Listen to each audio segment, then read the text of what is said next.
Ooh, it's been a long while. So, you know, I'm here. Let's see if anybody else want to join me. What is going on in Minnesota, y'all? That's all I wanted to know. We could just have a conversation. You know what I'm saying? Hopefully y'all can hear me okay. Why does that look like... Oh, yeah. I want to make sure my volume is up. Yeah, y'all. Please come on and join me. I just want to talk about the state of affairs. The state of the United States affairs. What the heck is going on in Minnesota? And in these allegedly United States. Mm-mm-mm. Yeah, come on and join me. Let's talk about it. Let's talk about it. The state of affairs. Let me see if there's any new headlines since the last time I checked. Yeah. I don't know why they was beating up on this man like this. You know, they're going to say he was resisting, he didn't comply, and oh, he had a gun. He had a gun. So you never want to have a gun when you're around a bunch of law enforcement officers because we all know how that can end up. But he was licensed to carry the gun. I'm so confused. I'm so confused. I just want to talk about it because I'm confused. I really do just want to talk about this. The clear contradictions and hypocrisies that happen when these type of things happen in the news. It's so crystal clear. What's good with you, my moderator landlord? How are you? Happy New Year. Um, it's supposed to be very cold everywhere, and in some instances, snow and ice. So, everybody out there, if you're watching, be good, be warm, be safe. Hopefully, you already ran all your errands and did what you had to do so that you could be comfy, cozy in the confines of your castle. And you don't have to go outside if you don't have to go outside. Catch my drift? But I just want to talk about the state of affairs, things that's going on, and the hypocrisy that I see every day in Minnesota. And the first thing I was asking myself was, like, why Minnesota? But it's so obvious. I mean, besides the obvious, look who the governor of Minnesota is. It's Tim Walz. He was running to be vice president with Kamala Harris. And Trump literally hates him. And he hates Trump more than likely. This is just my opinion, my observations, obviously. I can't speak for how one grown man feels about another grown man, but two and two together, I think it's safe to assume that they don't like each other. That I'll put my money on. Hate is a very strong word. I'll put my money on it that they don't like each other. So it's not too much of a guess or wonder why is Trump focused on Minnesota.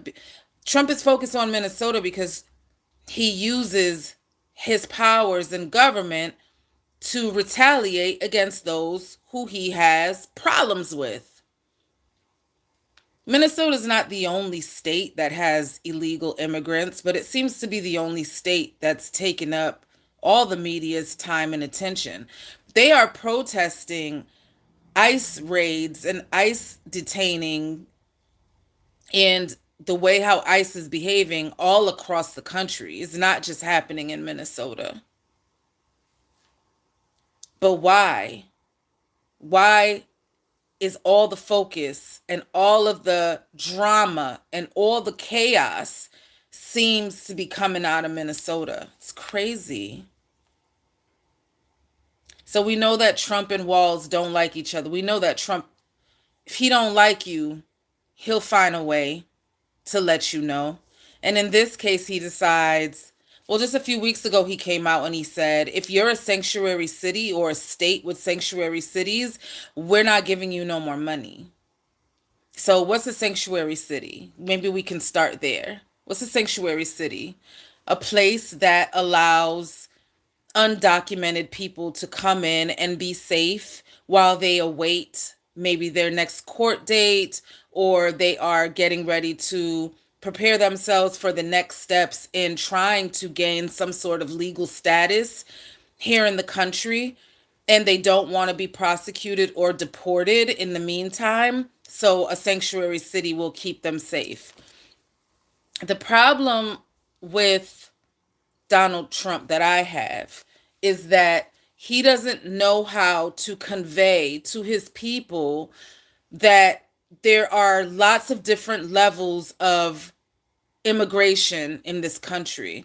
There are just the straight up illegal immigrants, people who are here illegally. They entered the country by digging a hole, jumping a fence, overstaying a visa, overstaying. Maybe they were here legally at one point, but that means of them being able to stay here expired and they never renewed it, or they never did anything to advance it or change the status to something legal. So now they are completely undocumented. They have no legal status in this country and they are deportable. They are able to be deported, right?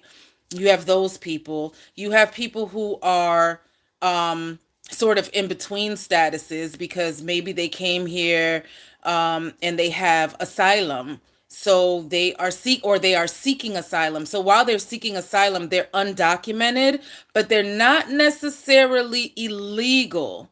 They're just here with no documentation, but they're awaiting some kind of legal intervention to allow them to stay here legally. That's a total different ball game than just being someone who snuck into the country. Totally different. And then you have people who are obviously documented, and you have legal aliens, as we still call them in this country, aliens. So there's all different kinds of levels of immigration, but if you let the president tell it, they're all rapists, murderers, drug dealers, and gang members. And there's just no difference between one or the other. There's no distinction as to who is doing what and who deserves a chance to stay and who should absolutely go. There's just no difference. My boy Rico, what you sipping on? Welcome to the stream. So that's disturbing to me because first of all, you owe it to your people. Even the people who worship the ground you walk on. You owe it to them the most to tell them the truth. Because the people who are not in love with you, they're going to do their research and they're going to educate themselves to make sure that they know the real truth because they don't believe anything that comes out of your mouth.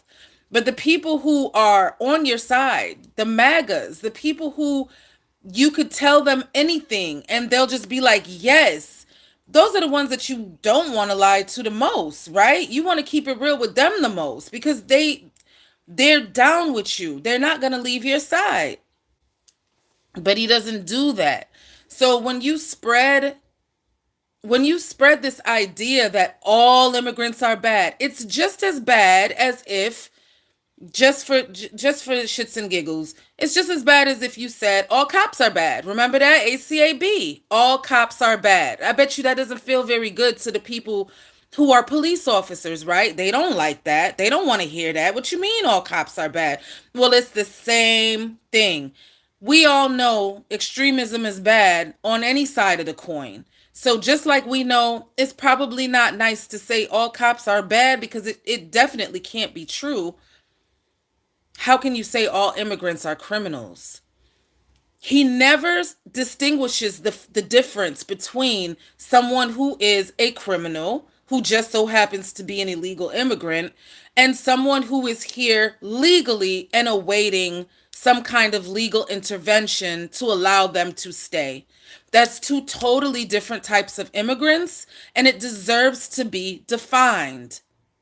But he refuses to do it. Now, what's going on in Minnesota? So, the President of the United States uses his power and his resources to be able to say, spin the globe wherever my finger lands. You know what? I got a problem with Waltz. In Minnesota, we're going to start there. We're going to start there. He deploys 2,000 ICE agents to go into Minnesota to go and investigate illegal immigration.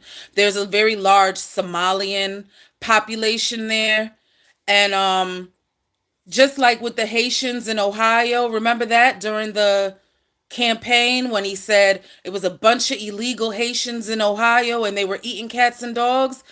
And the Ohio mayor had to come out and say, and he was a Republican, so you knew it wasn't like a Republican versus Democrat thing. It was more so truth versus lie type of thing.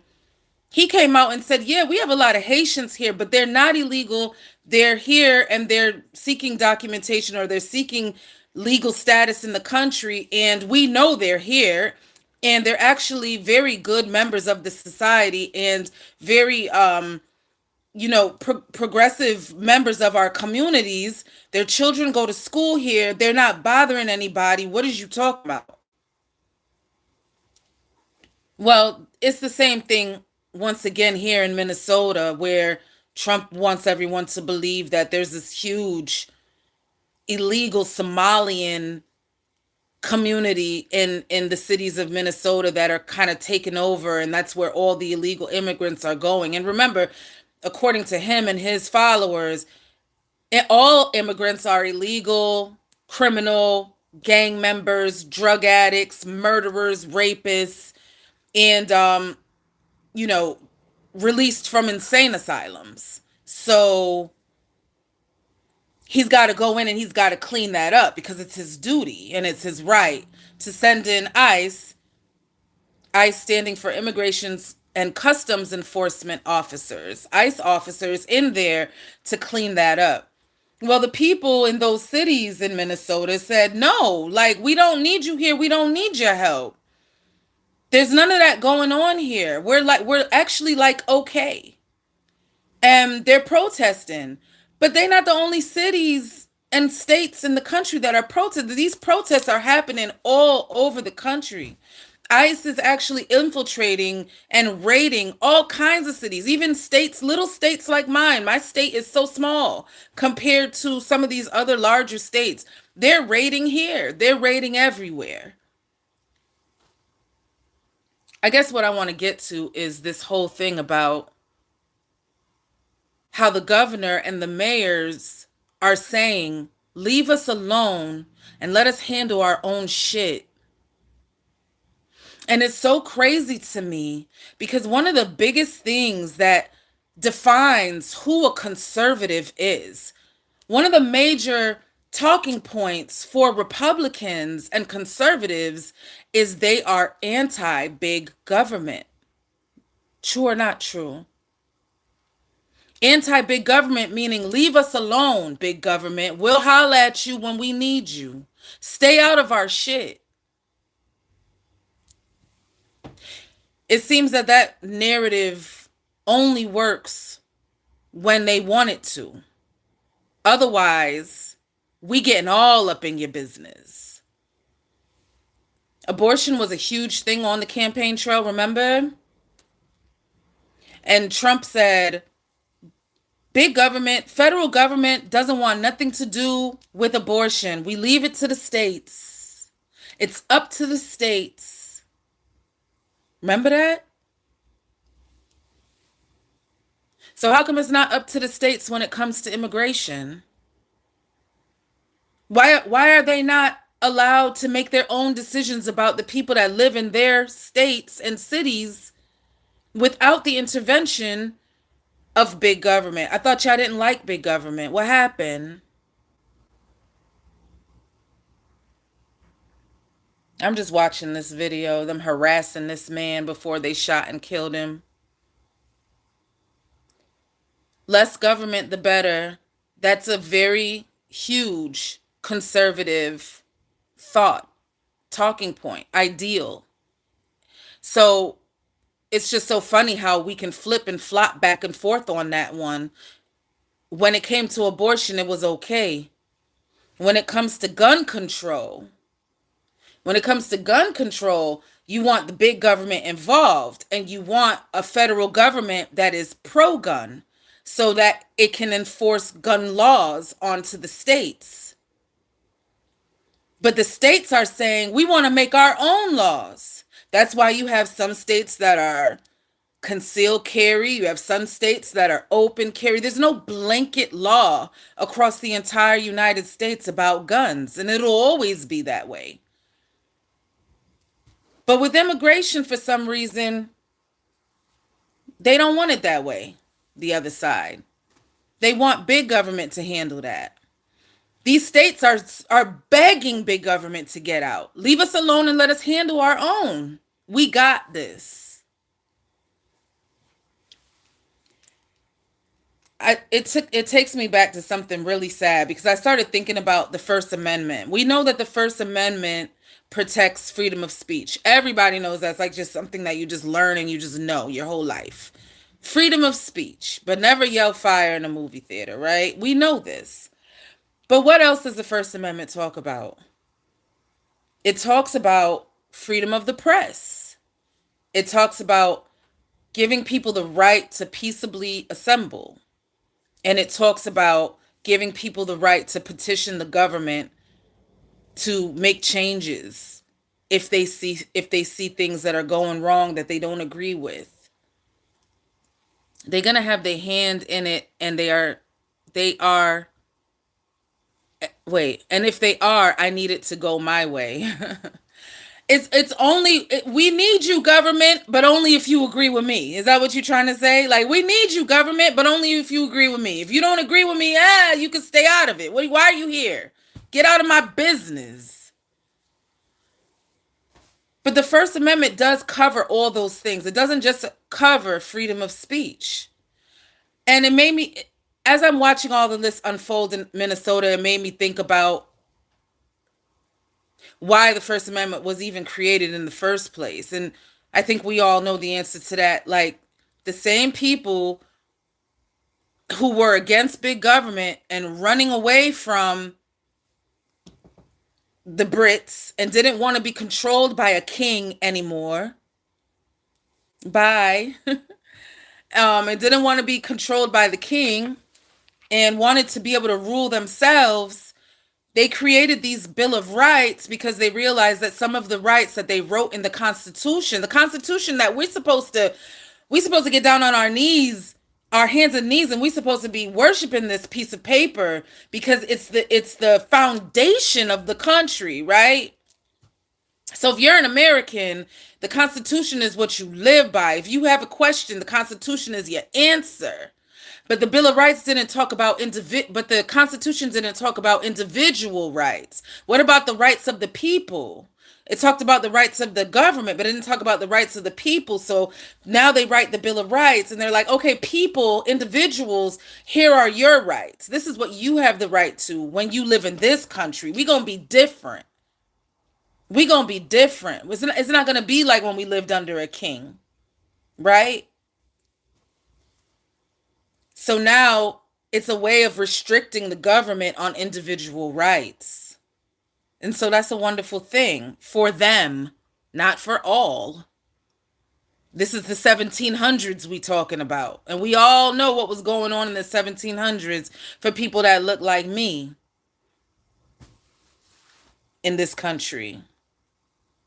But they had a good thing going for themselves. They had a good thing going and they had the right idea, I guess. The First Amendment was placed at the very beginning of the Bill of Rights for a reason.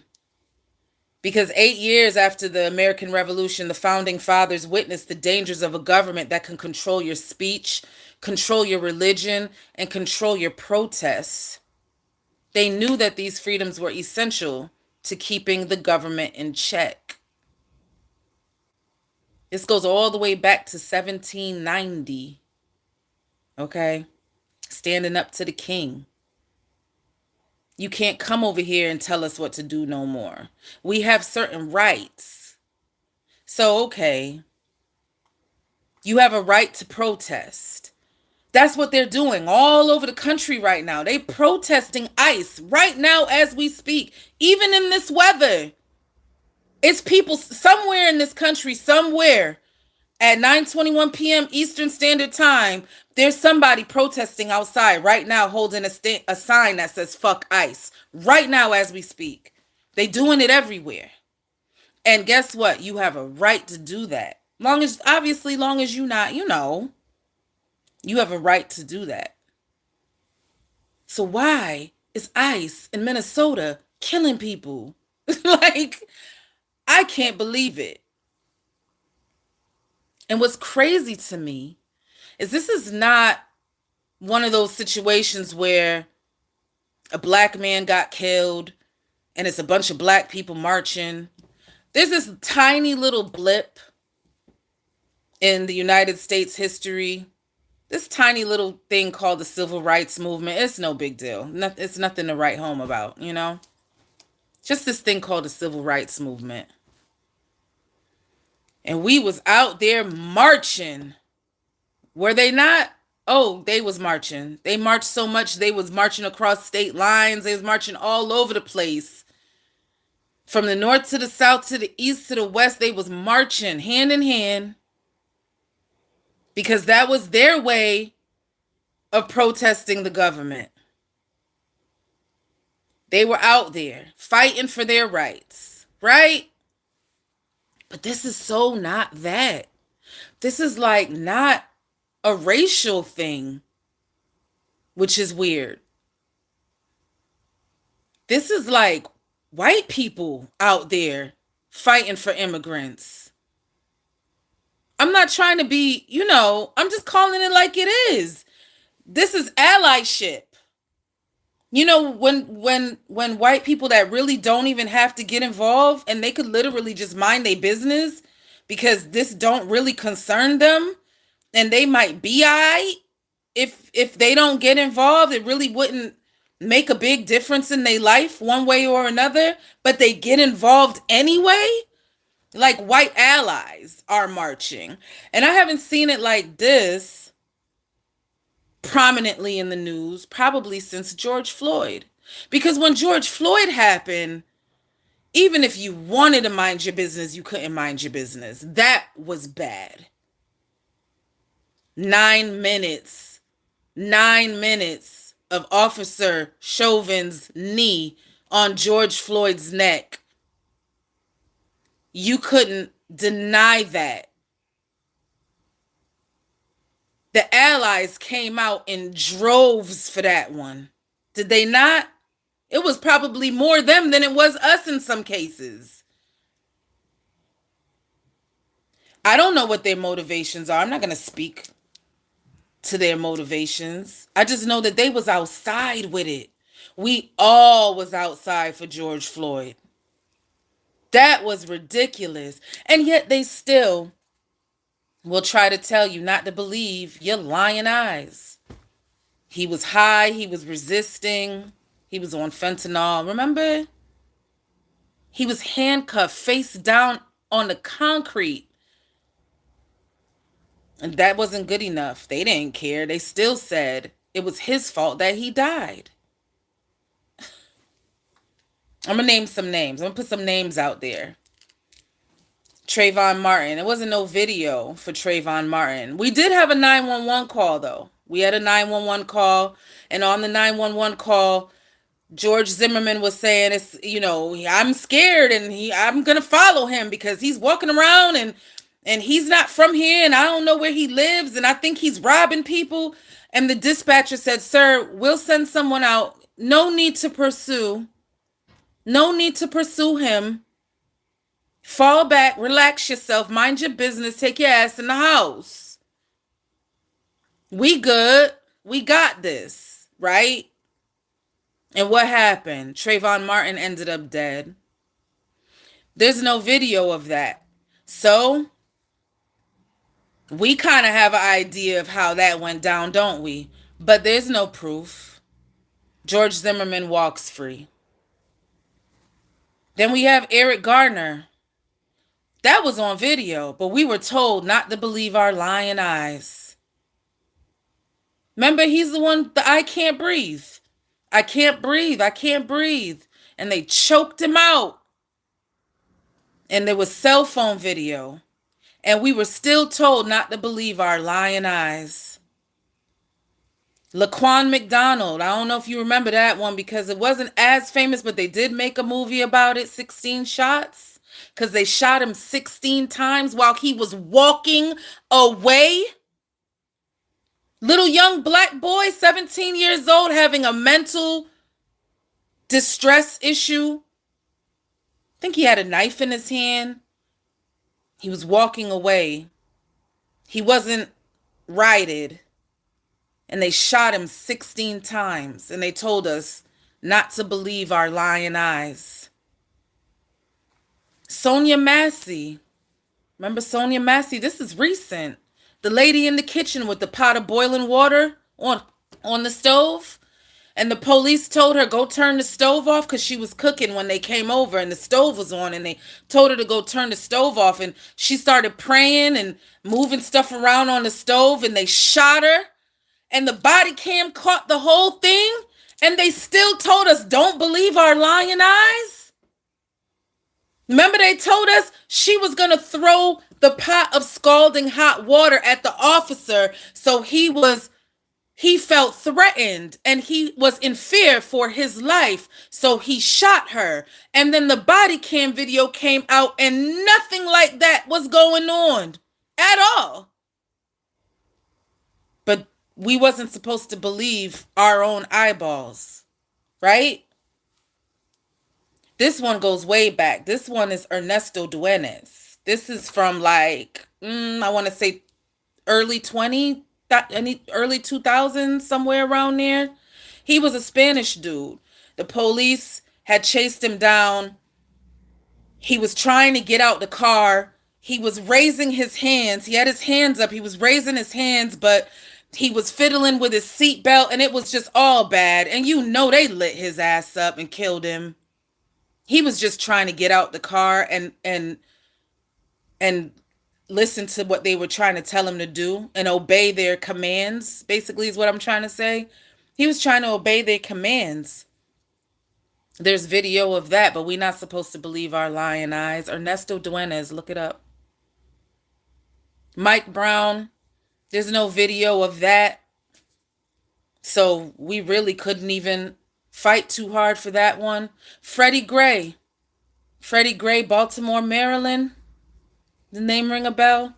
They picked his ass up, put him in the back of a police van, but they didn't secure him. And then they took him on a little joyride on purpose. By the time they got him to the police station, he was pretty much brain dead, paralyzed, dying. They had broke his neck, broke his back. Spinal cord snapped from the car ride. There's no video of that, allegedly. So we're not supposed to believe. Why am I bringing up all of these people's names? May they rest in peace. They deserve to have a day in court. They deserve to be found guilty or not guilty by a jury of their peers. That's what the criminal justice system says. We went out there and we marched our little asses off for every last one of them. Did we not? We protested for every last one of them. We went outside. We was outside. But George Floyd was something different. George Floyd brought out the allies. And when the allies come outside, it sort of changes the atmosphere of the protests and the riots. Because when it's just us, they're like, look at them. They rioting, they looting, they're unruly. They're tearing up the neighborhood. They breaking in the Best Buy. They looting. They got TVs on their back. A hot ghetto mess when we do it, right? But let the allies come outside. The allies come outside, it takes on a whole new perspective, because now it's like, it's not black versus white no more. Now it's us versus them. You notice? Now it's us versus them. And it's like Cat Williams had a joke one time when he was talking about the 99% versus the 1%. And the 1% is only this many people, right? So the rest of us is the 99%. The 99% has no color lines. The 99% does not know race. The recession doesn't know the difference between black and white. That's why Cat Williams was like, come on in. We saved a seat for you. Grab you a bowl of oodles and noodles. Get comfortable. Welcome to our world. We've been here the whole time. Welcome. Now you see what it feel like. Well, that's how I feel about these protests and our allies out there protesting. That's how I feel. Come on in. Welcome. We've been here the whole time. What kept you? What kept you? We've been doing this. We've been doing this, boo-boo. Now the allies is in Minnesota marching their little cold feet off. And they don't have to be. That's the funny thing about it. They not illegal aliens. They are full-blooded, red-blooded Minnesotan American. Majority white. And they outside with it. So that's why I say this is not black versus white no more. This is us versus them. I thought we didn't like big government. But the people who is for Trump, all the MAGAs, now all of a sudden, big government got to get involved. Nah, hell nah. Y'all not fooling me. You might be fooling some of your family members. You might be fooling your co-workers and your friends. But I promise you, you're not fooling me. So they killed the white lady in her car while she was trying to obstruct the ICE agents when they were looking for illegal aliens, illegal immigrants. And we all saw the video of how she tried to speed away. And bop, bop, bop. And he shot her 3 times, allegedly shot her 3 times in the face while she was driving away. And then what was his excuse? I was in fear for my life. Welcome, white people. Come on in. Let me make a space for you. Come on in. Welcome. We've been here all along. Welcome to our world. He was in fear for his life. Yeah, sounds familiar, don't it? Don't it? That's always the excuse. And now they're using it on y'all. I bet you never thought you'd see the day. They just killed another one today. I don't know if he's white. He looked he was American, but I don't know if he was a Caucasian American. I'm not saying it matters. I'm just saying that it does. They killed him today because they said he had a gun and they were in fear of their lives. What is ICE out there doing? These allies is out there losing their life in the name of illegal immigration. And we not even in the fight. This time it's not us. You know who I mean when I say us. This time it's not us. We just looking like what the they out there doing the work and they getting popped, they getting killed out there for it.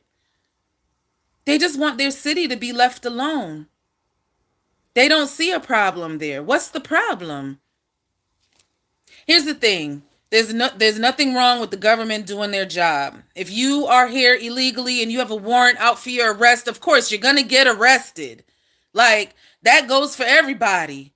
Immigrant, not immigrant, local, far away. If you got a warrant out for your arrest, eventually you're going to have to go to jail. So that part is not even going to be, why are we even debating that? That shouldn't even be a debate. It's not a debate, right? So, okay, we are pro, if you have a warrant, go turn yourself in. Otherwise, you might get pulled over and then they're going to run your name and then they're going to see you have a warrant. And either way, no matter what, you're going to you're going to have to go to jail and face a judge.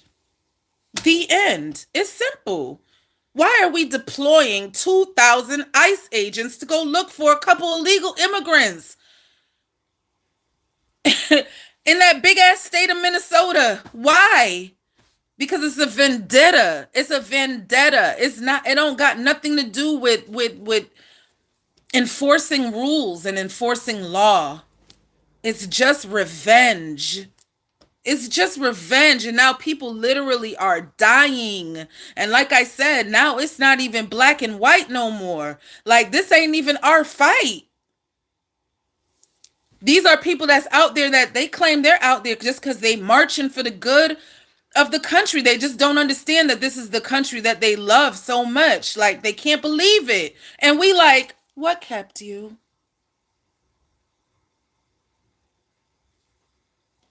Told you.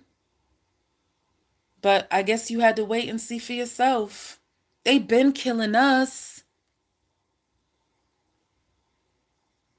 Sorry you had to find out this way, allies.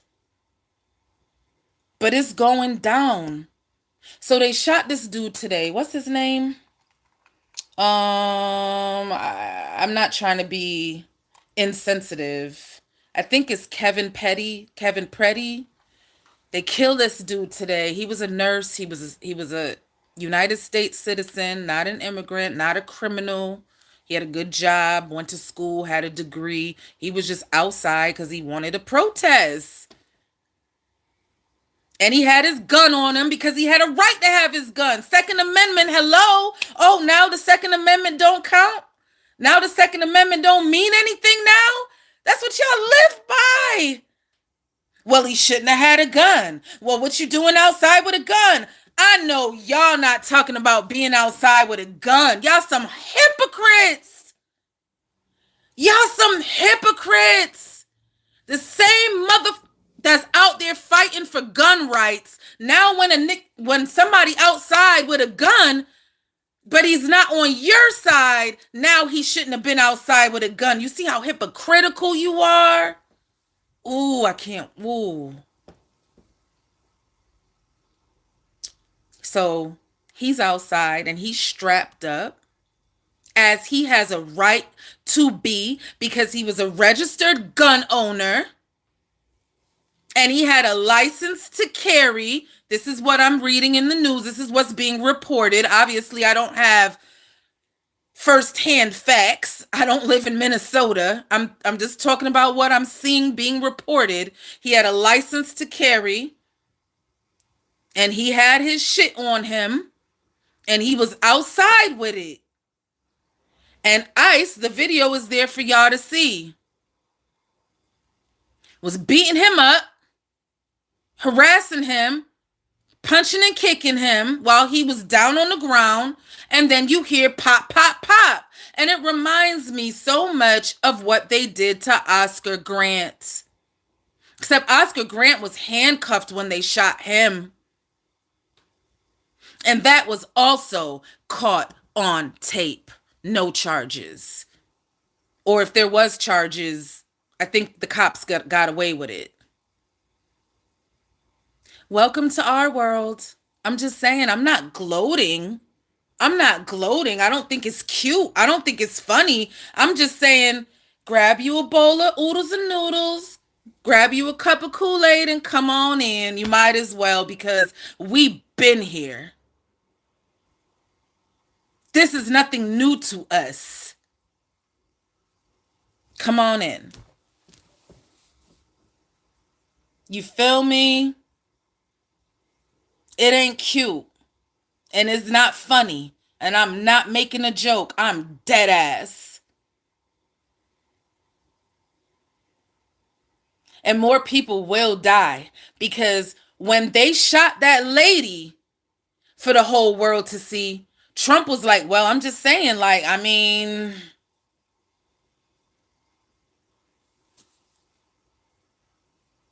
I don't know if he made a statement on the dude they killed today. Still kind of fresh, but I'm sure he's tweeting right now on Truth Social and saying, hey, well, I mean, yeah. He don't say like condolences or none of that. This is a new day and age. Welcome to the world, y'all. It's funny, I had wrote a poem. This was pre-George Floyd, but somewhere around like Mike Brown, Trayvon Martin years. I had wrote this, and every year it's relevant. Every year it's relevant. And it was talking about how we was outside marching. This is before George Floyd, when it was just us, when we was outside by ourselves marching for all these deaths, for all these unarmed black men that they just kept killing. And they just kept saying, well, we thought he had a gun. And they were like, oh, we thought he had a gun. Well, then, okay, then why didn't you just say that? You should have been said that. We would have knew right away that you weren't at fault. Well, I was in fear for my life. Oh, okay. Well, all you had to do was just say that, officer. No problem. Enjoy the rest of your afternoon. I wrote this poem around those times because all I kept seeing was us outside marching. And I'm like, we've been marching for decades. We've been marching for centuries. We just keep marching. We just keep protesting. No justice, no peace. No justice, no peace. No results. Because they going to do what they want to do. Welcome to America. And that's why I looked it up and I start researching, like, when did this right to protest thing really become a thing? When did the marching and the protesting really start happening in this country where it was like documented on the books? And this shit go all the way back to the beginning of time, bruh. We been marching. We been protesting with no results. Only death. Only murder. It was, what year was it? Hold on. United States versus Cruikshank. This happened in Louisiana. Let me find out the year that this was. It was in the 1700s, I believe. I'm sorry, 1800s. It was in the 1800s. United States versus Cruikshank. It's spelled Cruikshank. United States versus Cruikshank. So this is a story that you will not hear in public school history class. I know I never heard of it. And if you did, then you have a really, really, really good school. And kudos to them. United States versus Cruikshank, 1875. This happened in Louisiana. There were some black militiamen who were protesting, and sort of like January 6th, you know, the insurrection where they stormed the Capitol. These black men, they were freed black men because, you know, slavery was over by this time. They had stormed the courthouse in this town in Louisiana. I don't remember the name of the town. I'm sorry. I could tell you though. Let me see. Where did this take place? Where did this take place? Well, it was the Louisiana State Court. So probably it was in Colfax, Louisiana. That's the name of it. Colfax, Colfax, Louisiana. They stormed the courthouse and they were protesting. Black men, free black men, were protesting in Louisiana the election at the time, the election of 1872. And the the federal government and I'm sorry, the state government and local state law enforcement, they were terrified, as you can imagine. 150, 200 black men with guns. Remember, I said this was a militia. So they were armed men with guns storming this courthouse in protest. And they were scared out of their minds. And they were calling in anyone and everyone, white supremacists, the KKK, and anyone armed and ready to fight and die. We need your help. They put it out in the newspaper. Let's see. What did the newspaper article say? The newspaper article said the headline was something like, I can't find it. There's black men everywhere, like they're here to kill us. Come help, something to that effect. Something to that effect. So they come, right? So the white people, here you go, the Colfax Massacre. It's called the Colfax Massacre. And so they say the riot in Grant Parish, fearful atrocities by the Negroes, no respect shown to the dead. So that's what they put out. And the news attracted more whites from the region to Grant Parish to join the local law enforcement and go out there and go fight these thugs. Because, a bunch of black men with guns, they definitely thugged out, right? And they're scary, and they're big, and they're black, and they're men. So they put the call out for help, and they all came, the KKK and all the white supremacists, they all came armed and stuff, and they were afraid, but they, were more massive in numbers, and the black men surrendered. They told them, surrender your arms, and all will be well. So the black men laid down their arms. And when they laid down their arms, what you think happened? They killed them all. Because they had to, they had to send a message to never do this again. So the person who I told you, United States versus Cruikshank, he was one of the men who was charged with these deaths. And he was actually convicted of murder. Was he convicted of murder? I want to make sure I'm telling this correct. What was he convicted of? Criminal convictions for civil right violations in aid of the anti-Reconstruction murders. So not directly charged with murder, but charged with violations of the right, charged with violations of civil rights that led to murder. So it was murder, but that's just the way they worded it. He was convicted. So you would think, oh my God, Louisiana was ahead of its time. 1875, and he got convicted of killing black people?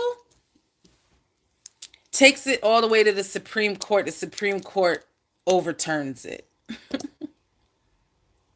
The Supreme Court overturned it and said, you know what they said? You want to know why they said they overturned it?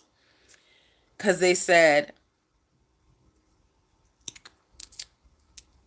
whatever they did down there that day that violated their right to protest, that's a state thing, not a federal thing. So we not getting involved. Let the state deal with it. All states should be able to prosecute and bring charges against their own laws or uphold their own laws on their own. They don't need us. So we're staying out of it. So in order for us to stay out of it, we're going to overturn the conviction and we're going to send it back to the states. And hey, Louisiana, you southern state, you southern state deep in the South in the 1800s, you decide what you want to do with Cruikshank. So what they do? Nothing. The hypocrisy is this. The feds will send the laws back to the states when it benefits them and their cause and their narrative, but they'll take it away when it does not. That's all I'm trying to say. So now all of a sudden, the right to protest belongs to the states. You heard that? The right to protest belonged to the states in that case. But in Minnesota, no. Big government wants to control the protests in the streets. There's no consistency. And it's all a bunch of bullshit. This poem that I wrote, it's called An Unfair Trade. I'm going to end with this. And again, I wrote this out of frustration for all this protesting that we black people been doing with no results. Only more death. Only more murder. They want to know why we mad and why we got to smash shit. Why destroy your own hood? You should be happy to have it. But did anyone ask if the hood is what we wanted? Where the streets are cold and haunted, where we feel lost and unwanted? They want to know why we mad, but they turn a deaf ear to the answer. They keep raising sums for cancer, but funds for our sons is the first ones to get cut, and guns to their backs is the only means of attack. Now you should listen to the cops and you should do what they ask. And you should watch how you act. Watch your back if you black. Watch your front. Watch your side. Make sure that you listen to me, because black men get killed with spinal cord mysteries, or that little chokehold, or that shot to the back face down on the platform of his favorite train track. But they want to know why we mad and why we got to smash shit. Maybe our voices aren't heard when we try a relaxed pitch. Remember Amadou, who reached for his wallet, then 41 bullets tore him up like a comet? Remember Sean Bell? I remember him well. He didn't even get to hear the sound of his own wedding bells. Remember Aquan Salmon, 1999, when Hartford police took that 14-year-old's life? Remember, we was mad and confused and alarmed. Remember, we marched peacefully, arm in arm. We get mad, but nothing happened because we didn't smash shit. Now when we do, everyone wants to know what happened. Fox News wants to videotape and broadcast it. And CNN wants to know where all the fires and glass quake. And they all want to know why we mad. Look who's asking. And then they say, why do we loot? What exactly are they proving? Okay, well, what do you prove when you shoot like you shooting? We pull our cell phones out and you still shoot. So you pull out your cameras and we smile and still loot. Another black man's life for Baltimore's brick and mortar, for Ferguson's disorder, for protesting New Yorkers. Seems like an uneven trade, like you get $1 million just to give me $250. And they still want to know why we mad. I'm mad they even have the nerve to ask. You feel me? Shit ain't changed. I can't even tell you how long ago I wrote that poem. Well, all I gotta say is this in closing. Rest in peace to those who lost their lives across all these marches and all these protests and riots. This ain't the first. But for some of you, maybe this is your first experience seeing America like this. Maybe this is the first time you open your eyes and seen the country under this light. But it been like this since the beginning. So welcome. Grab a seat, sit back, and strap in, because it's going to be a long and bumpy fucking ride. Peace out.